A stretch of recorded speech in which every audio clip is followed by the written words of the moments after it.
Glória a Deus. Louvado seja o nome do nosso Senhor e Salvador Jesus Cristo. Bom dia, vida para você, meu amado. Bom dia, vida para você, minha amada. A paz do nosso Senhor e Salvador Jesus Cristo. Amém? Deus é bom. Deus é maravilhoso. Não se esqueça disso. Este é o dia que fez o Senhor. Alegremos-nos e regozijemos nele. Amém? Ele está contigo neste dia. Este dia foi feito para a glória e honra do nome do Senhor. Independentemente se você tem enfrentado lutas, tribulações, aflições nesse dia, creia que Deus estará contigo para te ajudar e te fortalecer a vencer. Amém? Quero meditar com você em Filipenses, capítulo 3, verso 12 em diante. Filipenses 3, verso 12 em diante, aonde a Bíblia diz assim, Paulo está falando: não estou querendo dizer que já consegui tudo o que quero ou que já fiquei perfeito, mas continuo a correr para conquistar o prêmio, pois para isso já fui conquistado por Cristo Jesus. Verso 13. É claro, irmãos, que eu não penso que já consegui isso, porém uma coisa eu faço: eu esqueço aquilo que fica para trás e avanço para o que está na minha frente. Corro direto para a linha de chegada a fim de conseguir o prêmio da vitória. Esse prêmio é a nova vida para o qual Deus me chamou por meio de Cristo Jesus. Todos nós que somos espiritualmente maduros devemos ter essa maneira de pensar. Porém, se algum de vocês pensam de maneira diferente, Deus vai tornar as coisas claras para vocês. Portanto, vamos em frente na mesma direção que temos seguido até agora. Amado, o apóstolo Paulo, ele está falando de uma meta, de uma chegada. Ele compara a uma corrida, a vida espiritual a uma corrida.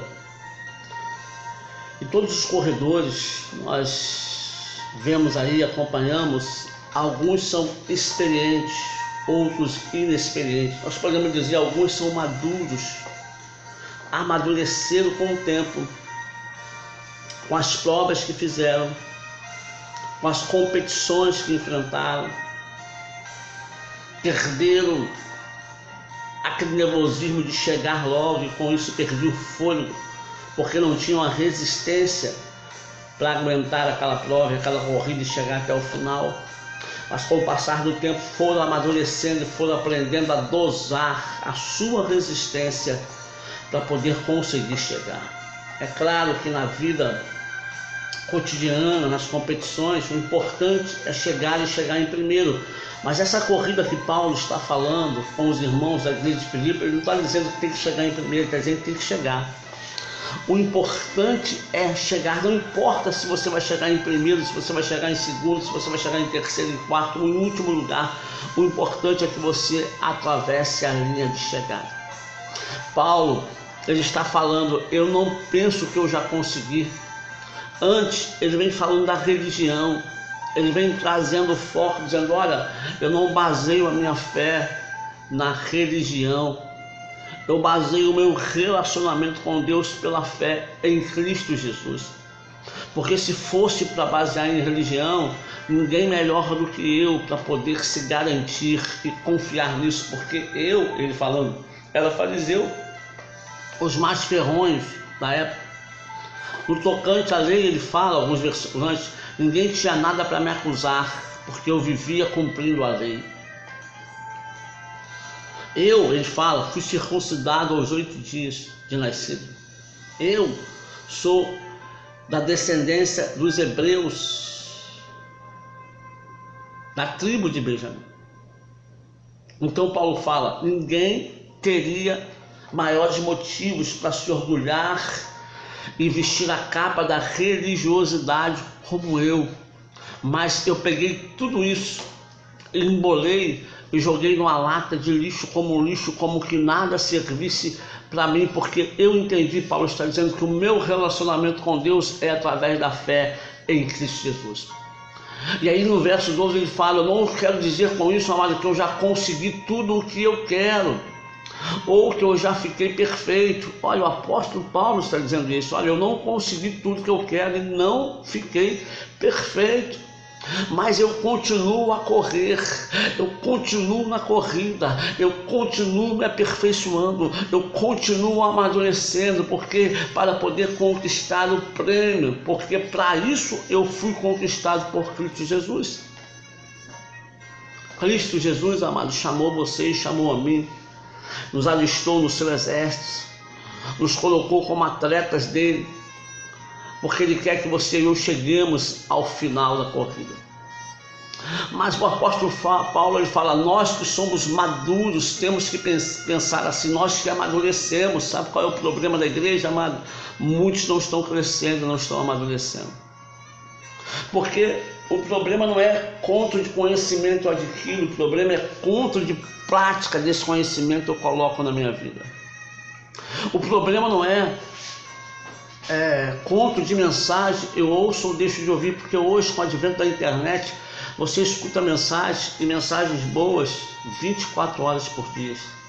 Tem tantos homens que Deus tem levantado com mensagens, com alimentos, para alimentar todo tipo de crente ou de cristão. Alimentos mais sólidos, alimentos menos sólidos, alimentos mais saborosos, menos saborosos, com mais carboidrato, com menos carboidrato, com mais fibra, com menos fibra. E eu falo de alimento espiritual, que vai fazer bem para o seu espírito. Mas o importante não é o quanto eu ouço, o importante é o quanto eu vivo e coloco em prática aquilo que eu escuto. Isso vai me fazer amadurecer, porque nós temos aí vários jovens que futucam a internet, mas não amadureceram. Jovens de 18 anos com mentalidade de 14, 25 com mentalidade de 18. Assim também na vida espiritual. Então Paulo está falando: olha, nós que somos maduros, nós devemos continuar assim. Então eu entendo que Deus nos chamou criança, nós somos crianças, mas nós temos que crescer e amadurecer na fé. Nós temos que crescer e amadurecer no amor, nós temos que crescer e amadurecer no Evangelho, nós temos que crescer e amadurecer na palavra. Sabe, quando eu era menino, eu vivia nas discussões vãs. Ah, tua igreja não tem o Espírito Santo, rapaz, você é besta, está desviado. Como é que você vai seguir sem o Espírito Santo? Criança. Por que você usa calça e a Lisa usa bermuda? Por que um tem cabelo comprido e outro tem cabelo curto? Por que um pode saia e o outro não pode saia ou calça? E vivíamos nessa discussão e perdíamos o precioso tempo que Deus nos deu para crescermos e amadurecermos na doutrina verdadeira, que é a palavra de Deus, e não nos costumes. Os costumes vão variar de acordo com as regiões que nós vivemos. E o Brasil, amado, é um país imenso. O que é costume no Rio de Janeiro não é costume em São Paulo, não é costume no interior de São Paulo, não é costume em Curitiba, não é costume no Nordeste. E aí eu preciso ser maduro para entender e diferenciar isso. É por isso que a Bíblia diz que cada um permaneça no seu chamado, na vocação que foi chamado. Se você se sente bem, meu amado, andando só de calça comprida, glória a Deus, ande só de calça comprida. Mas não aponte o dedo para aquele irmão que bota a sua bermuda, ou a sua camiseta de manga, ou até fique sem camisa. Sabe, porque se fosse assim, e nós estivéssemos, por exemplo, quem é casado, no namoro com a esposa, Jesus voltasse, ele não subiria? Sim, subiria. Ou ele estivesse tomando um banho, ele não subiria? Subiria. Às vezes nós confundimos os costumes com a doutrina e falamos: a sua igreja não tem doutrina. Não, ela tem, porque é a palavra de Deus. Ela pode não ter os mesmos costumes que a sua igreja tem. Então Paulo está decorrendo alguns versículos antes sobre a religiosidade. Ele fala no verso 7, no passado todas essas coisas valiam muito para mim, mas agora, por causa de Cristo, considero que não tem nenhum valor. Que coisas que Paulo está dizendo? Ele fala nos versículos anteriores. É verdade que eu também poderia pôr a minha confiança nessas coisas. Verso 4. Se alguém pensa que pode confiar nelas, eu tenho ainda mais motivos para pensar assim. Aí ele fala, eu fui circuncidado quando eu tinha 8 dias de vida. Sou israelita de nascimento da tribo de Benjamim, de sangue hebreu. Quanto à prática da lei, eu era fariseu e era tão fanático que perseguia a igreja. Quanto ao cumprimento da vontade de Deus por meio da obediência à lei, ninguém podia me acusar de nada. Paulo está dizendo isso. No passado, todas essas coisas valiam muito para mim, mas agora, por causa de Cristo, considero que não tem nenhum valor. E não somente essas coisas, mas considero tudo uma completa perda. Sabe, nós colocamos muita bagagem na religião ou na religiosidade, como na verdade quem salva não é a religião, quem salva é Cristo Jesus. Quem morreu por você e por mim na cruz não foi a Assembleia de Deus, não foi a Batista, não foi a Metodista, não foi a Presbiteriana. Quem morreu por mim e por você na cruz chama-se Jesus Cristo, o Filho de Deus, o Messias. A questão de você estar na Batista, a questão de você estar na Assembleia, a questão de você estar na Fonte da Vida, a questão de você estar em alguma denominação é totalmente diferente de salvação. Sabe como é que eu vejo isso? Eu vou explicar para você. Eu vejo isso como o Exército Brasileiro. Quem é militar sabe, eu não fui militar, não servi, mas você tem uma noção. Existem vários quartéis espalhados por todo o Brasil. Existe um comandante geral de todo o Exército. Ou um general, não sei bem a expressão correta, mas eu sei que existe um que comanda todo o Exército. E cada quartel tem um comandante no quartel. Que tem os seus tenentes, os seus sargentos, os seus cabos, os seus soldados antigos, os seus soldados rasos, os recrutas.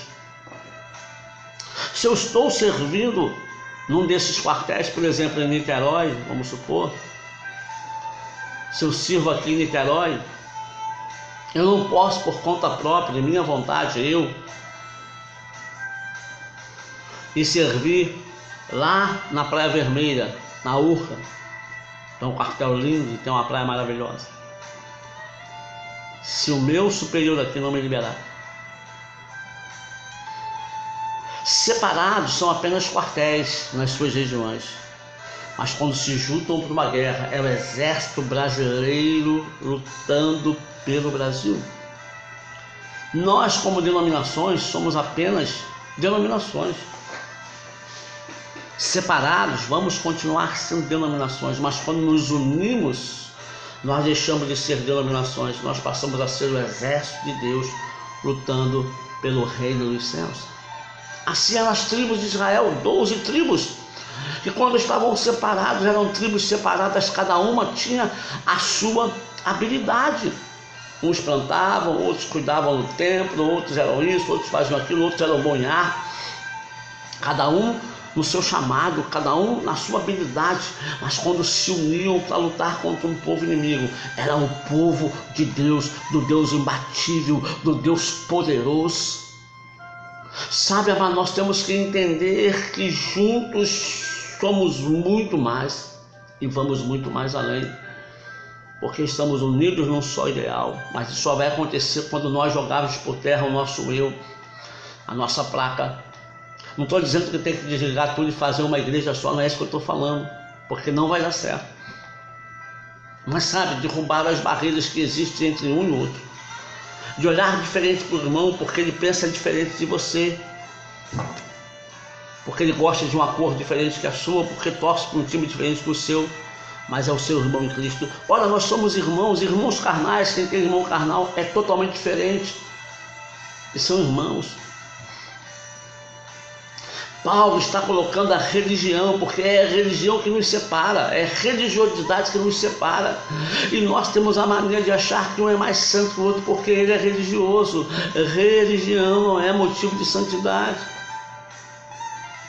A santidade, amada, é quando você se separa para Deus do pecado. A partir do momento que você já se julga melhor que o irmão ali, porque o irmão anda de bermuda, você já deixou, você já pecou. Porque você condenou o seu irmão, quando na verdade você é réu igual a mim. E olha, eu já fiz muito isso. Não estou falando de algo que eu não vivi. Quase tudo que eu prego para vocês, ou tudo que eu ministro para vocês, eu vivi na minha vida. Nesses mais de 20 anos de evangelho, caminhando com Cristo na caminhada, pregando por esse Brasil. Amados, sabe o que é que nos falta às vezes? Ele. Quem, pastor? Ele, o Consolador. Porque quando o Consolador ele toma conta do seu, do meu coração, nós pensamos como Paulo, não que eu já tenha alcançado. Olha quem está falando, Paulo, o apóstolo Paulo, um homem que teve revelações tremendas. Ele fala, eu não julgo que eu já tenha alcançado, mas eu corro, eu persigo na carreira, eu corro em direção ao alvo, eu ainda me esforço. E às vezes nós achamos que conseguimos alguma coisinha e já ficamos todos com o peito em pé, achando que somos alguma coisa, conseguimos um diploma, bacharel, e já ficamos todos cheios. Começamos a pregar um pouquinho aqui, um pouquinho ali, e o nosso peito já se enche, porque eu sou o cara. Ou começamos a cantar, e as pessoas começam a aplaudir, as pessoas começam a gostar, e nós começamos a achar que nós somos o tal. Paulo fala, não, eu não sou, eu não alcancei, eu estou correndo, eu estou lutando para alcançar, eu estou me esforçando, eu estou indo avante, eu estou avançando, e eu vou esquecendo dessas coisas, porque eu tenho um alvo, eu tenho um foco na frente, e o meu foco é Ele, é alcançar. Eu quero alcançar a maturidade para me tornar igual a Ele, parecido com Ele. Eu não quero que as pessoas olhem para os meus atos e meus gestos e vejam o Paulo. Eu quero que as pessoas olhem para o meu gesto e vejam Cristo Jesus. Foi por isso que eles foram chamados de cristãos, porque pareciam com Cristo no seu falar, não no seu agir. Com quem você parece no seu agir? Hein? O seu agir lembra quem? Eu lembro que quando eu estava internado, isso eu conto no livro que eu estou lançando agora, a enfermeira veio pegar minha veia, eu já estava meio nervoso. E ela falou, você tem fé? Eu consigo pegar a sua veia? Eu falei para ela, isso não é questão de fé. Isso é questão de prática. Ela, não, é questão de fé. Eu falei, não, não é não. Isso é questão de prática. Como você trabalha com isso, você tem que saber fazer isso. Fé não tem nada a ver com isso. Ela falou, você trabalha com o quê? Eu falei, eu trabalho com fé. Ela, com fé? Como assim? Eu sou pastor. Ela balançou a cabeça e falou, tá. Por isso que você é assim, né? Tão crítico. Eu falei, crítico como assim? Não, porque você sempre pergunta, questiona as coisas, isso, aquilo outro. E ela não conseguiu pegar, desistiu, saiu para outra pegar. E eu fiquei matutando aquilo. Como pastor, como crente, como cristão ali, eu estava fazendo com que ela visse na minha vida quem? Jesus? Não. As minhas atitudes estavam mostrando o meu eu. As minhas atitudes estavam mostrando o meu ego. As minhas atitudes estavam mostrando a minha arrogância. Quantas vezes nós agimos assim? E nós nos achamos perfeitos, porque somos dizimistas, vamos às igrejas todo domingo, cultuar a Deus, quarta-feira, não faltamos o culto, fazemos visita, né? Oramos pelas pessoas, ministramos a palavra. Então eu estou ali, eu sou perfeitinho, mas e aqui, ó, como tá? Quem as pessoas estão vendo através das suas atitudes da sua vida? Eu quero orar com você.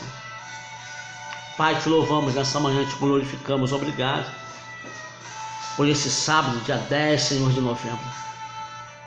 O Senhor venha derramar a sua graça sobre nós, o seu poder, a sua majestade, sobre cada um de nós de uma forma muito poderosa e tremenda. Sim, precisamos entender que a separação, que a religiosidade não vai nos levar a lugar nenhum. Mas o amor, a unidade, o comprometimento. Não adianta, meu Deus, eu chegar e deixar o meu irmão para trás. Não adianta. Como no filme do soldado, no Resgate do Soldado Ryan.